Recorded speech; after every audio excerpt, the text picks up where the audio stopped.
2004 ମସିହା କଥା। ପିଲାଦିନରୁ ରାଜୀବ ଜଣେ ସଚ୍ଚୋଟ ଓ ଉତ୍ତମ ଚିନ୍ତାଧାରା ସମ୍ପନ୍ନ ବ୍ୟକ୍ତିତ୍ୱର ଅଧିକାରୀ ଥିଲା। ସେତେବେଳେ ରାଜୀବର ବୟସ ମାତ୍ର 7 ବର୍ଷ। ତାର ବାପା ଜଣେ ଚାଷୀ, ମୁଲକରୀ ପରିବାର ପ୍ରତିପୋଷଣ କରୁଥିବା ଜଣେ ସରଳ ମଣିଷ। ରାଜୀବର ପିଲାଟି ବେଳ ଭାରି ଦୁଃଖରେ କାଳାତିପାତ କରୁଥାଏ। ଏତେ ଦୁଃଖ ଭିତରେ ବି ରାଜୀବର କାଚାଳି ଖେଳ ପ୍ରତି ଅନେକ ଶ୍ରଦ୍ଧା।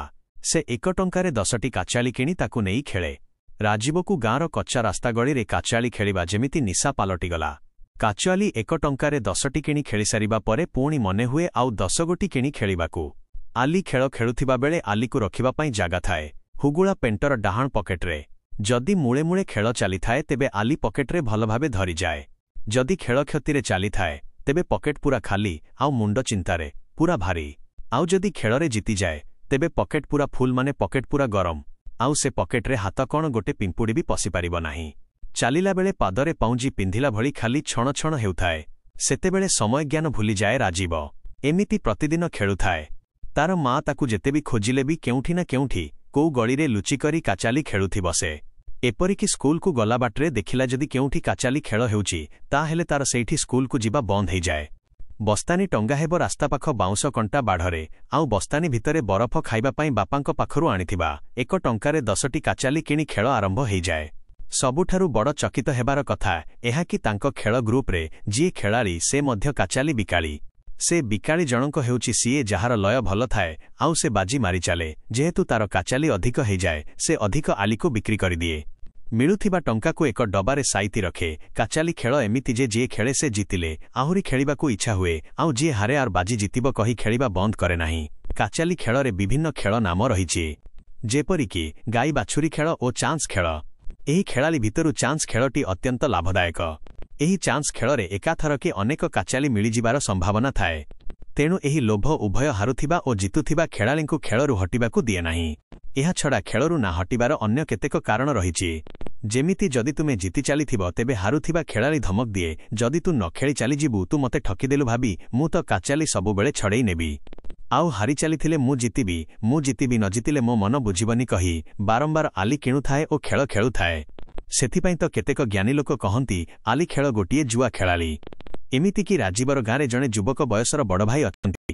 ଆଲି ଖେଳ ଦେଖିଲେ ସବୁତକ ଆଲିକୁ ଗୋଟି ନେଇ ବାଡ଼ିଆଡ଼େ ଫିଙ୍ଗି ଦିଅନ୍ତି ଆଉ ଆଲି ନ ଖେଳିବାକୁ ତାଗିଦ କରନ୍ତି।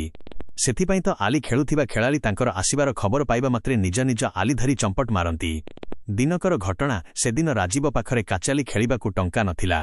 ସେ ବାପାଙ୍କ ପକେଟ ଖୋଜିଲା ହେଲେ ଖୁଚୁରା ପଇସା ପାଇଲା ନାହିଁ। ଆଉ ନୋଟ ପଇସାରେ ତ ସେ ଆଉ ହାତ ମାରିବା ପାଇଁ ସାହସ କରିବ ନାହିଁ। କାରଣ ଦିନେ ସେ ନ ଜଣେଇ ନୋଟ ପଇସା ଚୋରି କରିଥିଲା ବୋଲି ତାର ମା ତାକୁ ନଡ଼ିଆ ଫାଳିଆ ଡାଙ୍ଗରେ ବହୁତ ପିଟିଥିଲେ। ସେତେବେଳେ ବଡ଼ବାପା ବଳିଆ ବାବା ବଞ୍ଚେଇ ଦେଇଥିଲେ।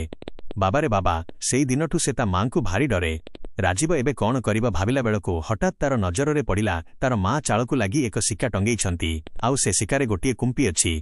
ସେ କୁମ୍ପିରେ ମା ପ୍ରତିଦିନ ଖୁଚୁରା ପଇସା ରଖନ୍ତି, ଆଉ ଶିକାକୁ ଏମିତି ଜାଗାରେ ରଖିଛନ୍ତି ଯେମିତି ରାଜୀବର ହାତ ପାଇବ ନାହିଁ। ରାଜୀବ କିନ୍ତୁ ଏହି କୁମ୍ପିରୁ ପଇସା ଆଣିବା ପାଇଁ ଚାଳର କାମୁଡ଼ାରେ ଚଢ଼ିଗଲା। ରାଜୀବ କୁମ୍ପିରୁ ଖୁଚୁରା ପଇସା କାଢ଼ୁ କାଢ଼ୁ ହଠାତ୍ ତାର ମା ରାଜୀବ ଡାକି ଘର ଭିତରକୁ ପଶିଆସିଲେ। ଏହି ସମୟରେ ରାଜୀବ ଡରରେ ହାତରେ ଧରିଥିବା ଟଙ୍କାଟିକୁ ପାଟିରେ ପୂରେଇ ଲୁଚେଇଦେଲା ଏବଂ ମାଙ୍କ କଥାର ଉତ୍ତର ଦେବ ପ୍ରଚେଷ୍ଟାରେ ଭୁଲରେ ଟଙ୍କାଟି ଗିଳି ହେଇଗଲା। ଏହି କଥା ତାର ମା ଜାଣିବା ପରେ ତାକୁ କାମୁଡ଼ାରୁ ତଳକୁ ଓହ୍ଲାଇ ବହୁତ ମାଡ଼ ମାରିଲେ ଓ ଗାଳି କଲେ।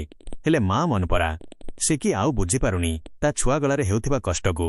ଘର ପିଣ୍ଡା ଅଣିରେ ବସି ଜୋରରେ କାନ୍ଦିବାକୁ ଲାଗିଲା। କହୁଥାଏ, ମୋ ଛୁଆ ଟଙ୍କାକିଆ କଏନ୍ ଗିଳି ଦେଇଛି। କାନ୍ଦ ଶୁଣି ପଡ଼ିଶା ଲୋକ ଦୌଡ଼ି ଆସିଲେ। ତାପରେ ଆରମ୍ଭ ହେଇଗଲା ନାନା ମୁନିଙ୍କ ନାନା ମତ। ଛୁଆକୁ ପାଣି ଗଳାଯାଏ ପିଆଅ, କିଏ କହିଲା ଛୁଆର ପିଠି ଆଉଁସି ଦିଅ, ଏମିତି ଅନେକ।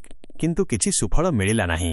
2 ଘଣ୍ଟାର ସଂଘର୍ଷ ପରେ ଶେଷରେ ଗାଁର ମାଲିକ ଯିଏକି ରାଜୀବର ନିଜ ବଡ଼ବାପା ରାଜୀବ ନିକଟକୁ ଆସିଲେ। ରାଜୀବର ବାପା କାମକୁ ଯାଇଥିବାର ଶୁଣି ସେ ନିଜେ ରାଜୀବକୁ ତାର ମାଙ୍କ ସହ ଡାକ୍ତରଖାନାକୁ ନେଇଗଲେ। ସେଠାରେ ଡାକ୍ତର ଅବସ୍ଥା ଦେଖି ପରାମର୍ଶ ଦେଲେ ଯେ ଡରିବାର କିଛି ନାହିଁ। ଆପଣମାନେ ଏହି ପିଲାଙ୍କୁ ଆଗାମୀ 2 ସପ୍ତାହ ପର୍ଯ୍ୟନ୍ତ କେବଳ ଭାତ ଓ କଞ୍ଚା କଦଳୀ ଖାଇବାକୁ ଦିଅନ୍ତୁ। ବାକି ସମୟରେ ଅଧିକ ପାଚିଲା କଦଳୀ ଖାଇବାକୁ ଦିଅନ୍ତୁ ଏବଂ ପ୍ରଚୁର ପାଣି ପିଇବାକୁ ଦିଅନ୍ତୁ। ଏହାପରେ ସମସ୍ତେ ଘରକୁ ଫେରିଲେ ଏବଂ ଡାକ୍ତରଙ୍କ ପରାମର୍ଶକୁ ଅନୁସରଣ କଲେ। ଦେଖାଗଲା 10 ଦିନ ପରେ ରାଜୀବର ମଳ ଯୋଗେ ସେହି ଟଙ୍କାକିଆ କଏନ୍ଟି ବିନା ଦ୍ୱିଧାରେ ବାହାରି ଆସିଲା। ଏହି କଥା ଯେତେବେଳେ ରାଜୀବ ତାର ପରିବାର ଲୋକଙ୍କୁ ଜଣେଇଲା, ପରିବାର ଲୋକେ ନିସ୍ତାର ହେଲେ ଓ ଅନେକ ଆନନ୍ଦିତ ମଧ୍ୟ ହେଲେ। ଡାକ୍ତରଙ୍କ ପରାମର୍ଶ କାମ ଦେଇଥିବାରୁ ରାଜୀବ ଓ ତାର ପରିବାରର ଡାକ୍ତରଖାନା ପ୍ରତି ବିଶ୍ୱାସ ବଢ଼ିଗଲା। ଏହି କାହାଣୀରୁ ଆମେ ଏହି ଶିକ୍ଷା ପାଇଲୁ ଯେ କୌଣସି ଶାରୀରିକ ସମସ୍ୟାର ସମାଧାନ ଘରୋଇ ଉପଚାର କରି ବିଳମ୍ବ ନ କରି ଯଥାଶୀଘ୍ର ଡାକ୍ତରଖାନାକୁ ଯିବା ଉଚିତ। ଜୟ ଜଗନ୍ନାଥ।